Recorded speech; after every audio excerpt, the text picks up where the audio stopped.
Monday to Friday from 9 a.m. This is Views and News with Clarence Ford. Only on Cape Talk. It is 9:36. It is time for the Naked Scientist. Your questions via WhatsApp at 072-567-1567. And you can call at any time at 021-446-0567. We'll prioritize your call. You'll jump the queue if you call 021-446-0567. We've got a question about, firstly, a warm welcome, as always, to the consultant virologist at Addenbrooke's Hospital in Cambridge, Dr. Chris Smith. Oh, morning, Clarence. How are you doing? Nice to talk to you. I had a really interesting conversation this week, actually, just before we go to that question. An interesting story from the University of Oxford. This is Fabiana Corsi-Zweli, who's just published a paper in the journal Nature Medicine. And it seems like not a week goes by before we hear another interesting thing about the shingles vaccine, because what they've done is to look at its impact on heart attacks and strokes.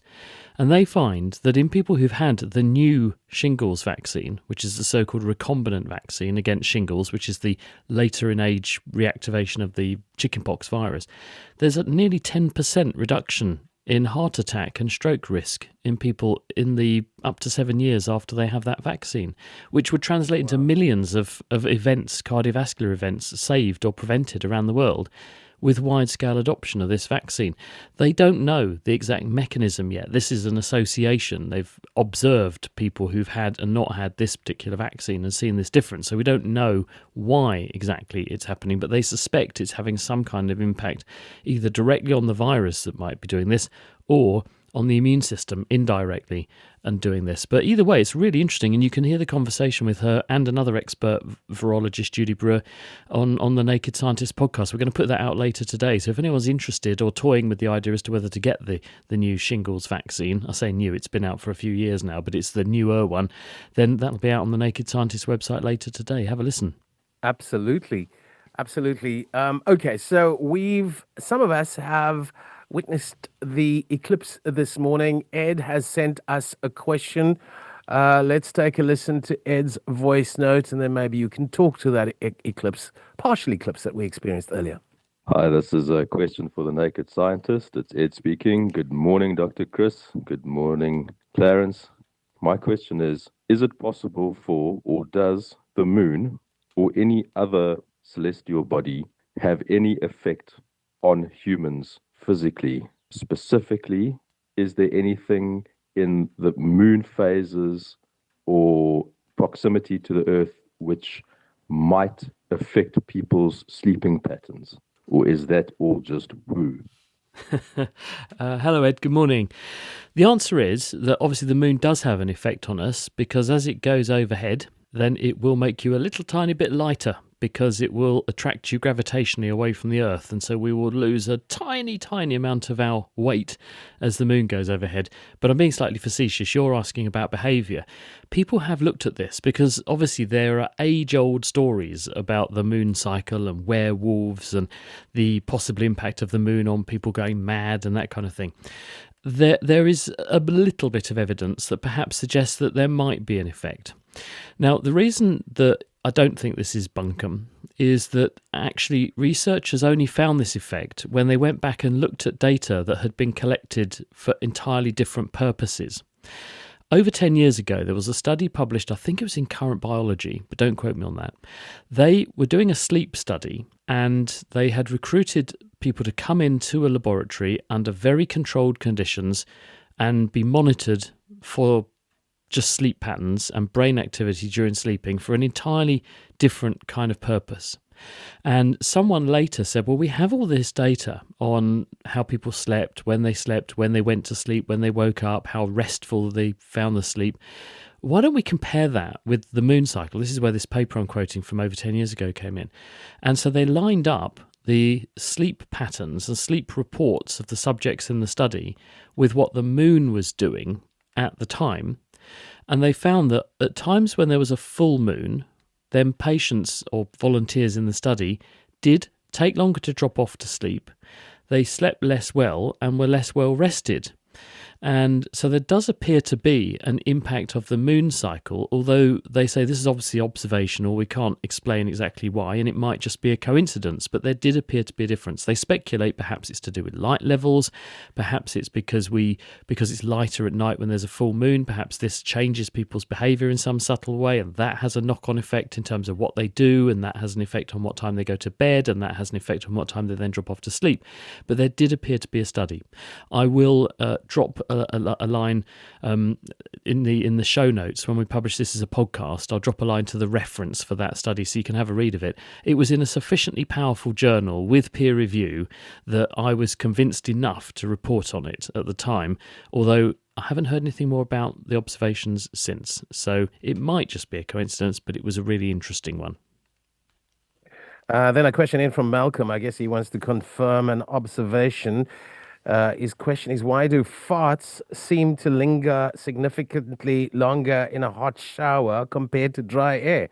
That's interesting. An observation. Yeah, why do farts linger longer in the shower? I think, Malcolm, the reason is several-fold. One is the rate at which they're dispensed.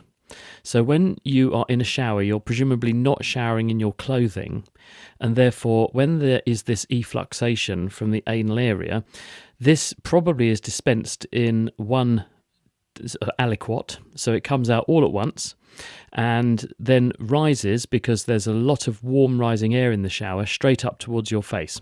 So I suspect that you get a higher concentration quickly when you're undressed in a shower in that closed space compared to when the fart has got to diffuse out through pants and trousers or whatever. That's the first thing. Second thing, I think that when you're in the shower, because it's a closed space, people have usually got shower doors closed, shower curtains across, the air changes that are happening are more limited, so therefore there is temporarily a higher concentration of the fart gases around your head, because they will come out of the bottom end and rise towards the top end, because the air in the shower is rising, because the warm water hitting the floor is creating a current of air, convection current coming back up. So I think you'll get rapid delivery of a high concentration, and the small volume of air in the shower probably means that it reaches a higher concentration than if you were out in the open, and it could diffuse away a bit more rapidly. So I think those are the reasons why it's the low air changes, the smaller volume, and the quite rapid rising concentration that means you tend to notice it more and therefore tend to be more repelled than when you're able to discreetly do this outdoors and no one notices. A question for Dr. Chris from Katlego. Toothpaste is very acidic for the pH balance of the mouth. Why is toothpaste still highly used and recommended when it disrupts the pH balance of the mouth? The same as shampoo that disrupts the pH balance of the scalp. Well, toothpaste shouldn't be highly acidic. Toothpaste is buffered and contains a lot of bicarbonate and should be able to offset the effects of acid in the mouth. One of the worst things we do for our teeth is to lower the pH in the mouth by eating things like sugar, because the mouth is full of microbes. A proportion of those microbes eat sugar and churn out acids. There's one particular species that turn out loads of lactic acid. These acids then, in tooth plaque, that's the biofilm that grows on our teeth and contains these microbes, this attacks and degrades the enamel surface of the tooth. So when we brush away those bacteria with toothpaste, we're detaching them, but also the toothpaste contains phosphates, and fluoride ions help to rebuild, along with calcium, the tooth surface, but they also raise the pH back towards a physiological pH above 7. So they're not acidifying the tooth, they're actually raising the pH and making the mouth more alkaline, which is more physiological, more normal. So it shouldn't actually erode your teeth. Shampoo, now this is an interesting point. Shampoo does have a change, because shampoo will alter the chemical balance of the hair and the scalp and other bits of the body that you wash with shampoo, and this will therefore change your microbiome, because the skin selects for, and the conditions on the skin select for, a particular population of microbes of many different types, which then take up residence there, and they also in turn set the balance. and set the chemical tone of that particular patch of the body. And if you come along and scrub them away, you leave that patch of the body vacant or clear for other microbes to come in. Now, what comes in might be fine, but in some people with some skin conditions, you can get overgrowths of the wrong sorts of microbes, which can then irritate skin conditions. And this is why dermatologists and doctors will say to people who say, well, I've got this itchy or sore patch on my skin or on my scalp, or I'm getting a lot of dandruff. They'll say, have you changed shampoos, cleaning products, or cleaning behaviours, self-cleaning hygiene products recently? And a change can often be the explanation, because the chemical makeup of the soap or whatever people are using and a change in practice changes the microbiome, and that in turn changes the local condition of the skin, and that can disclose in some sensitive people particular skin conditions. So the bottom line here is stick with what you know works for you. If you do change something and you get these sorts of changes and reactions, it could well be that you've upset the microbiological apple cart, and you might have to backtrack and go back to your previous practice, hopefully not a smelly one, and that will set things right. Let's go to Andrew on the line from Durbanville. Go ahead for the Naked Scientist, Andrew. Hello, good morning, Dr. How is everybody this morning? Hi, Andrew. We're very well. My question is, good, thank you. My question is something that's pondered for quite a while. Like a wireless radio or a television or a cell phone, it's been pre-programmed to pick up certain frequencies. As our brain picks up certain frequencies, we hear and see things at a certain level. And my question would be, at this very moment next to me now, there are hundreds and thousands of different frequencies, but my brain is only picking up what it's been programmed to pick up. Would one be able to train your brain to pick up other frequencies, that you would be able to have that thing that other people saw something that you didn't see or heard something that you didn't hear? Is that a possibility?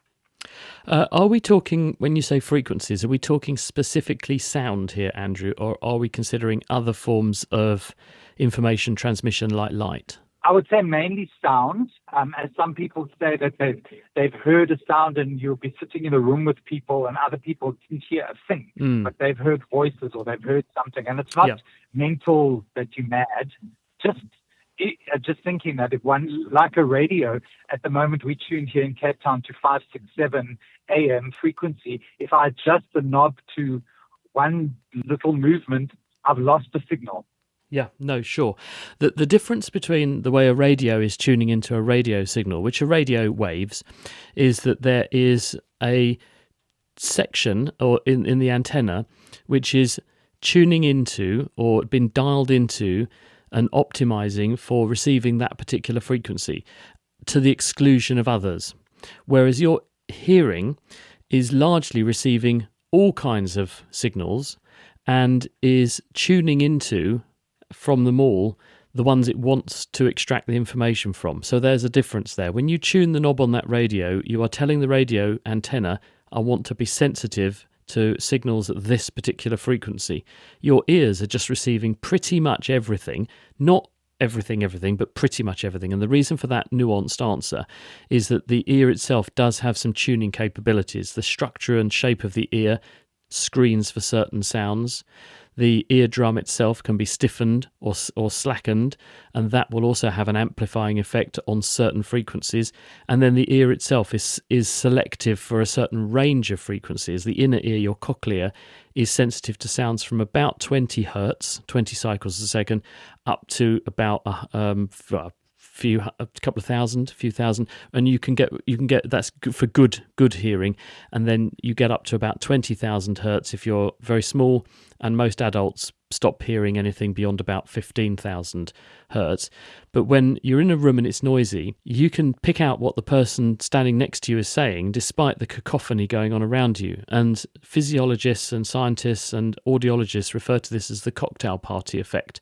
And it's one of the big mysteries of medicine, really, which is that your ears are being assailed by this enormous range of different frequencies, some of which, as I've just explained, can be filtered, but the majority are going to hit your cochlea, the organ of hearing, and it somehow manages to discriminate the frequencies that you want to hear from the ones that you don't. Now, we understand some of how this happens. There are hair cells in the cochlea which don't just pick up on vibrations, they actually change the sensitivity of different bits of the cochlea. And so when we look at a person we're talking to and we listen to their voice, there's a feedback signal that goes into the ear that says, I want to optimize for hearing these frequencies corresponding to this person. And some of that is actually your eyes. So when you're looking at a person, you're watching their movements and your visual system is informing your auditory system. This is what you need to listen for. And the ears themselves are also tuning in to the sounds that you're trying to hear.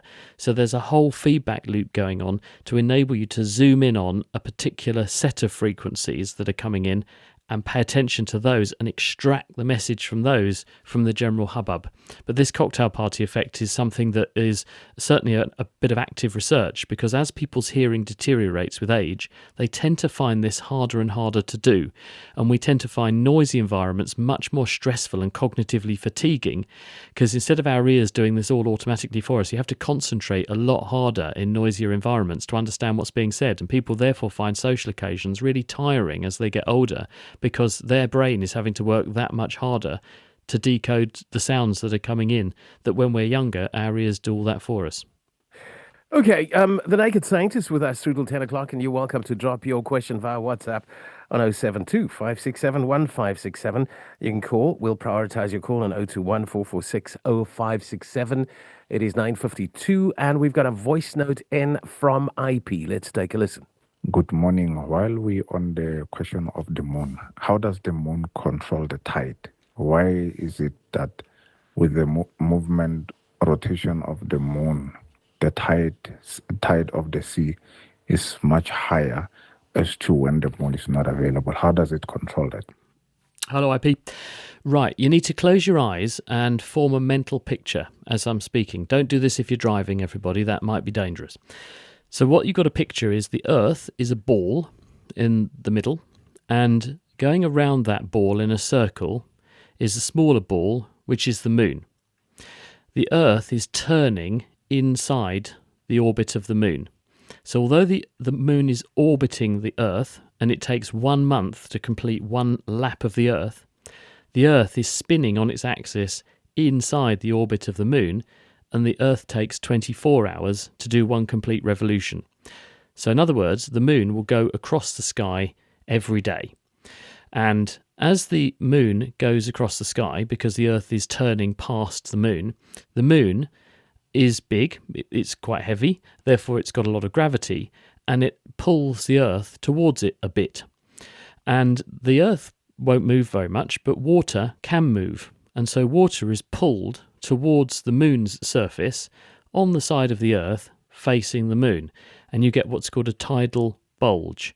The water heaps up there on the side of the Earth close to the moon, and because the Earth is turning through that bulge, the tide comes in on that patch of the Earth's surface as the Earth goes past the moon. So hopefully that bit makes sense. That's why we get one high tide per day. But people who know their almanacs and their sailing will know, well, there isn't just one high tide a day, there are two every 12 hours. So you have high tide, then 6 hours later it'll be low tide, and then 12 hours later it'll be high tide again. But the Earth hasn't gone round all the way round to do that in 12 hours. It takes 24 hours to do that. So why are there two high tides a day if it's the moon pulling water towards it? Well, the answer is the second high tide is another bulge of water on the opposite side of the Earth from where the moon is. And that bulge is because the Earth and the water closest to the moon will move towards the moon a bit, but the water on that side is farthest away from the moon, therefore least attracted to the moon, and therefore moves the least. So you get a relative bulge of water on the opposite side of the Earth as well. So in other words, you've got to imagine the Earth is a ball, and there are two bulges sticking out, one bulge facing the moon and another bulge on exactly the opposite side from the moon. And as the Earth turns through those bulges, you get high tides, which is why you get a high tide. Then when the Earth's around the side, low tide, then another high tide, then another low tide, and then back to where you started. And because the moon takes a month to go around the planet, the moon is a bit further round each time the Earth completes an orbit, and that's why the tide changes by about an hour every day. I think we can squeeze this one in. Why is standing on one foot so much harder with your eyes closed? The reason for this is that in order to stand up at all, what you're doing is using visual guidance. Your eyes are telling your nervous system what the horizon is doing. You're also using your ears and your organs of balance because you have a vestibular system in your inner ear, which is registering how your head is moving and also how your body is positioned in three-dimensional space. And this is integrated with nerve information coming up from the muscles, the joints, and the tendons all the way up your leg, up your backbone, and across your body. And this is called proprioception. And the nervous system integrates all of these signals where your muscles think they are, where your joints think they are, where your tendons think they are, where your eyes think you are, and where your vestibular system says you are. All of this is integrated together, and then the nervous system computes a signal to control your muscles to keep you balanced by offsetting, by making the opposite balancing maneuver to smooth out any wobbles. Now, if I make you stand on one leg, now what I've got to do is use one set of muscles instead of two to balance you out, one set of muscle information and tendon information and joint position information to balance you out, together with your eyes and balance organs. And now, if I make you close your eyes while standing on one leg, I've also removed the visual guidance that the nervous system was using to inform this system. So you're basically stressing the system to the max, and you're relying exclusively then on what your muscles say is happening in your leg, what your tendons say is happening, what the joints say is happening, what your vestibular or balance system says is happening, but you're only doing that with one leg, and you're having to therefore match them and oppose any falling movements with muscles in that one leg, and also sense what's happening at the same time. So it makes the whole system work that much harder, which is why it is much trickier to do. And neurologists will do this in order to test the integrity of a person's proprioceptive system, their balance system, and therefore their neuromuscular feedback system as well, in order to make an appraisal of how good a person's nervous system is working. And so will police officers at the roadside, but that's a different story. And we're going to have to wrap it there. The Naked Scientist, every Friday after 9:30. And yeah, thank you very much.